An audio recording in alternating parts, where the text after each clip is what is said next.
사랑하는 여러분, 한 주간에도 평안하셨습니까? 오늘은 제27과 불평의 사람이 감사의 사람으로 라는 제목으로 말씀의 은혜를 나누겠습니다.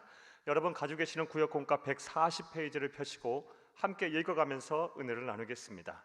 나눌 말씀은 빌립보서 4장 10절에서 20절 말씀이고 외운 말씀은 빌립보서 4장 6절입니다. 함께 읽겠습니다. 아무것도 염려하지 말고 다만 모든 일에 기도와 간구로 너희 구할 것을 감사함으로 하나님께 아뢰라. 자, 읽겠습니다.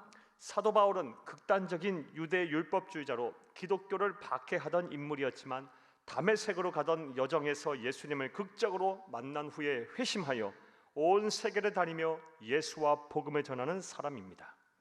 무엇보다 그는 매사에 감사가 넘쳤던 사람입니다.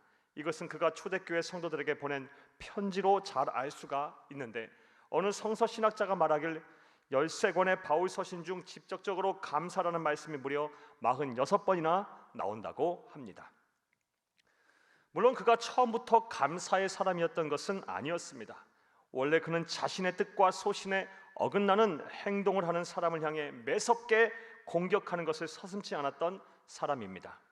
갈라디아서 쓸 당시 베드로는 초대교회의 수장이었고 바울은 일개 전도사 선교사일 뿐이었습니다. 그런데 사도 바울은 베드로가 이방인들과 식사하다가 유대인들이 방문하자 식사 자리를 피했다고 공개적으로 그의 행동을 비판하였습니다. 이렇게 그는 자기의 생각과 다르면 불평과 불만을 제기하며 공격하는 냉소적이고 비판적인 인물이었습니다. 그런데 시간이 흘러 본문인 빌립보서를 쓸 당시, 즉 사역 후기로 접어들면서 그는 이전과는 완전히 다른 사람이 되었습니다. 불평의 사람이 아닌 감사의 사람이 된 것입니다. 자, 그렇다면 이제부터 주치입니다. 오늘 전체 내용에 대한 문제 제기입니다. 그는 어떻게 해서 불평의 사람이 아닌 감사의 사람으로 변화됐을까요? 우리도 사도 바울처럼 감사가 넘치는 삶을 살려면 어떻게 하면 될까요? 사도 바울에게서 우리는 무엇을 배울 수가 있을까요? 자, 첫째로 주침에서 함께 읽습니다. 하나님의 섭리를 확신해야 합니다. 주치고 하나님의 섭리 동그라미 쳐놓습니다. 본문은 사도 바울이 빌립보 교회에 보낸 편지의 일부분입니다. 그때 그는 예수와 복음을 전하다가 로마 감옥에 갇혀 사슬에 묶인 채 24시간 로마 병사의 감시를 받는 상황이었습니다. 그런데 그는 그런 상황 속에서도 하나님께 감사를 드리고 있습니다. 어떻게 그리할 수가 있었을까요? 바로 주치입니다. 하나님의 섭리를 확신하는 믿음이 있었기 때문입니다. 다시 말해 하나님은 그의 자녀들을 위해 반드시 일하시고 그 섭리의 끝은 항상 선하다는 믿음이 있었기 때문입니다. 여기 주쳐놓습니다. 빌립보서 4장 10절 말씀입니다. 내가 주 안에서 크게 기뻐함은 너희가 나를 생각하던 것이 이제 다시 싹이 나미니 너희가 또한 이를 위하여 생각은 하였을 때 기회는 없었느니라. 빌립보 교회는 사도 바울이 유럽에 태운 최초의 교회입니다.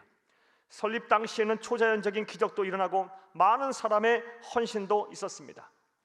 하지만 사도 바울이 떠난 이후 빌립보 교회는 충분히 성장하지 못했던 것 같습니다. 그러나 사도 바울은 전혀 낙심하지 않았습니다. 누군가를 향해 불평하지도 않았습니다. 왜냐하면 아직 하나님의 섭리의 때가 오지 않았다고 생각을 했기 때문입니다. 그래서 조급해하지도 않았고 불안해하지도 않았으며 그 누구에게 책임을 전가해서 괴롭게 하지도 않았습니다. 그렇게 10년이 지나 하나님이 드디어 빌립보 교회에 섭리하셔서 복음의 씨앗에 싹이 터서 교회를 아름답게 성장하자 기뻐한 것입니다. 이처럼 이제부터 과로합니다. 첫째, 대지에 대한 구체적인 실천사항입니다. 우리도 모든 일에 하나님의 섭리를 확신하면 설령 지금 내 뜻대로 일이 진행되지 않고 내가 원하는 것들을 얻지 못한다고 해서 낙심하거나 불평하지 않을 것입니다. 오히려 하나님의 때가 오지 않았을 뿐이라고 생각하며 잘 되게 하셔도 감사, 잘 안 되게 하셔도 감사할 것입니다. 두 번째로 주치면서 함께 읽겠습니다. 체념이 아닌 자족을 해야 합니다. 자족 동그라미 쳐놓습니다. 빌립보서 4장 11절 말씀입니다. 본문을 보면 사도 바울은 어떤 형편에서든지 자족하기를 배웠다고 말합니다.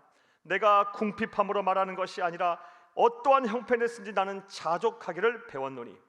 여기서 자족이라고 번역된 헬라 원어는 아타르케스로, 이 단어의 정확한 뜻은 모든 조건에 완전히 맞출 수 있는 마음입니다.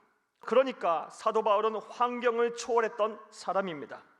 우리도 내가 처한 환경을 초월하여 자족할 수 있어야 합니다. 그리하면 범사에 감사할 수 있게 됩니다. 그런데 이와 관련해서 주의해야 할 것이 있습니다. 주칩니다. 자족을 해야지 체념을 해서는 안 된다라는 것입니다. 체념은 운명론, 숙명론에 빠진 것입니다. 어찌 보면 자신의 상황에 만족해야 하는 것 같지만 환경을 초월하는 것이 아니라 주저앉은 것입니다. 하지만 자족은 이와는 다릅니다. 오히려 그 반대로 생각합니다. 숙명론에서 벗어납니다. 환경 따위에 지배받지 않습니다.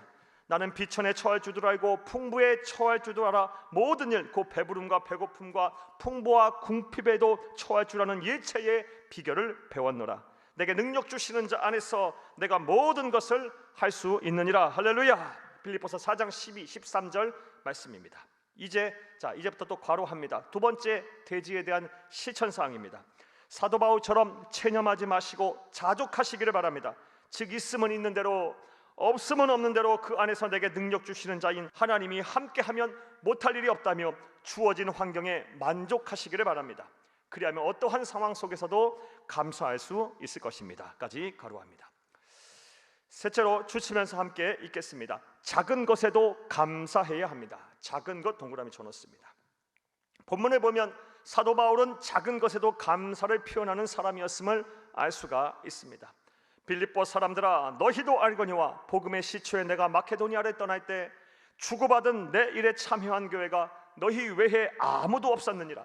데살로니가에 있을 때에도 너희가 한 번뿐만 아니라 두 번이나 나의 쓸 것을 보내었도다. 빌립보서 4장 15, 16절 말씀입니다.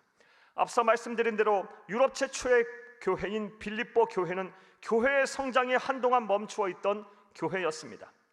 그리고 성도 대부분이 가난한 사람들이었습니다. 그런데도 본문을 보게 되면 빌립보 교회가 몇 차례 걸쳐 사도 바울의 전도 여행에 후원을 한 모양입니다. 정황상 아무도 그 양이 보잘것없거나 미미했을 것입니다. 하지만 사도 바울은 빌립보 교회에 대한 진심 어린 감사를 성경의 기록으로 남기고 있습니다. 이러한 면이 있었기에 그는 항상 감사가 넘치는 행복한 삶을 살 수가 있었던 것입니다. 그러므로 이번에도 괄호합니다. 세 번째 대지에 대한 구체적인 실천사항입니다. 작은 것에도 감사하시기를 바랍니다. 혹시 감사할 만한 아주 작은 조건이 없다면 그동안 당연하게 생각했던 것들에 감사하시기를 바랍니다. 작은 것 하나라도 감사할 수 있게 되면, 그리고 당연하게 여겼던 것들에 감사할 수가 있게 되면 우리 삶에서 불평은 사라지고 감사가 넘쳐날 것입니다. 사랑하는 여러분, 또 괄호를 합니다. 오늘 전체 내용에 대한 요약입니다. 불평을 그치고 감사의 사람이 되고 싶으십니까? 그렇다면 사도 바울처럼 먼저 하나님의 섭리를 확신하시기를 바랍니다. 조급해하지 말고 감사함으로 하나님의 때를 기다리시기를 바랍니다. 또한 체념이 아닌 자족하시기를 바랍니다. 즉 환경에 지배받지 말고 어떠한 상황과 역경 속에서도 하나님과 함께하면 모든 것을 할 수 있다는 자신감 속에 세상을 사시기를 바랍니다. 무엇보다 작은 일 하나라도 감사할 줄 아는 그리스도인들이 되시기를 간절히 바랍니다. 그리하면 작은 감사가 더 큰 감사를 불러올 것입니다. 까지 괄호합니다. 오늘 전체 내용에 대한 요약이었습니다. 부디 이러한 노력과 실천을 통해 여러분의 삶이 하나님의 은혜 속에 행복한 삶이 되시기를 간절히 주의 이름으로 축복합니다. 할렐루야. 말씀과의 만남을 봅니다. 1번 봅니다. 그리스도인으로서 사도 바울에게 배워야 할 태도는 무엇입니까? 불평의 삶이 아닌 감사의 삶을 살았다라는 것입니다. 2번 보겠습니다. 나는 지금 불평의 사람인가요? 감사의 사람인가요? 사랑하는 여러분, 날마다 예수와 복음 앞에, 하나님의 말씀 앞에 서서 우리의 언행 심사를 점검하시기를 바랍니다. 그리하여 불평의 사람이 아닌 감사의 삶을 사시는 여러분 되시기를 간절히 주의 이름으로 축복합니다. 감사의 삶을 사는 것은 하나님의 뜻입니다. 하나님의 뜻대로 우리 성도들은 살아야 합니다. 3번 보겠습니다. 나의 삶에서 감사해야 할 것과 자족해야 할 것은 무엇이 있는지 나누어 봅시다. 사랑하는 여러분, 하나님이 우리에게 주시지 아니하신 것이 무엇이 있습니까? 하나님은 우리에게 모든 것을 주셨습니다. 가족들을 주셨고, 건강을 주셨고, 또 우리가 날마다 쓸 물질을 주셨고, 또 자녀들을 주셨으며, 또 일할 수 있는 직업도 주셨습니다. 또 우리가 함께 신앙생활할 수 있는 교회도 주셨습니다. 무엇보다 우리 주 예수 그리스도를 우리에게 내주셨습니다. 모든 것이 다 하나님의 은혜이자 하나님의 선물이고 감사할 일입니다. 이제 이 모든 것에 감사하며 사시기를 간절히 바랍니다. 그리고 주신 자도 하나님이시고 거두시는 자도 하나님이신 줄 알고 하나님의 섭리를 의지하며 그리고 그 끝 하나님의 섭리의 끝은 항상 선하다는 믿음을 가지고 모든 환경을 초월하여 자족의 은혜를 누리시기를 바랍니다. 하나님의 백성, 하나님 절대로 포기하지 아니하십니다. 버리지 아니하십니다. 반드시 저와 여러분을 위해 일하실 것입니다. 지금도 그리하고 계십니다. 부디 감사가 넘치는 삶, 자족의 은혜가 넘치는 삶을 사시는 지혜롭고 복된 성도님들이 다 되시기를 간절히 주의 이름으로 축복합니다. 감사합니다.